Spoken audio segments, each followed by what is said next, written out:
My name is Joshua Miller, and I come from a family of Christians, and my grandfather started a church, and my uncles and aunties, my cousins, they're all involved. But I chose a different path. Uh, I chose to go down the road of drugs and alcohol.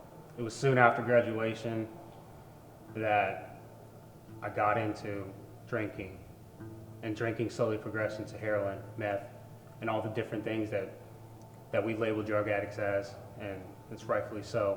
But I went down that road, and I went into treatment for the very first time back in 2013. While I was there, I got motivated, and I had 30 days clean, and I had been praying, and I had been studying God's word and the Bible. And when I came out, I was ready to go. But the problem was I went right back into my parents' home, and I went right back into hanging out with my old friends, and I went right back into the ways I lived completely. And it wasn't within a few weeks that I relapsed and got right back into drugs, and I fell so much harder. And through that, I started to hang out with with more harder people. Soon into it, man, people were after me because I was messing with the wrong crowds. I was hanging out with the wrong people. I was in the wrong houses. And if it wasn't for God interceding on my behalf, I wouldn't be alive today. I wouldn't be here. And it was the day that my cousin died that really changed me. And it broke me in a way to where that was it. I'm not going to use anymore. I'm not going to go down that route anymore.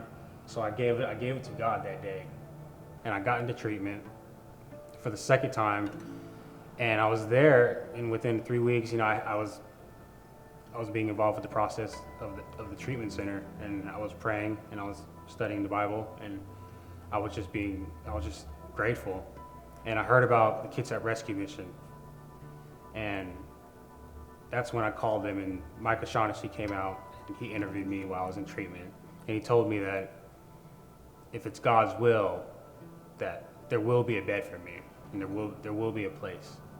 So within a week later, Mike came back to interview me again, and he told me that there was a bed for me and that I can move in. So I was free. I was free from going back home. I was free from going back to my old life and my old ways. So immediately when I moved in, I got involved with community service. I got into church. I got into Bible study. I got into all the different beautiful, wonderful things that the Kids at Rescue Mission offers. And if it wasn't for the patience of God working in me and changing me, and the patience of Kids at Rescue Mission putting me through a process, and being just completely patient with who I was at that moment, I wouldn't be here today. And where I am today is I have home, I have 3 kids, I have a wife, I have 2 jobs, I pay my own bills, and I give back. And if it wasn't for God's forgiveness, God's mercy, and just making me a new creature, I wouldn't be here.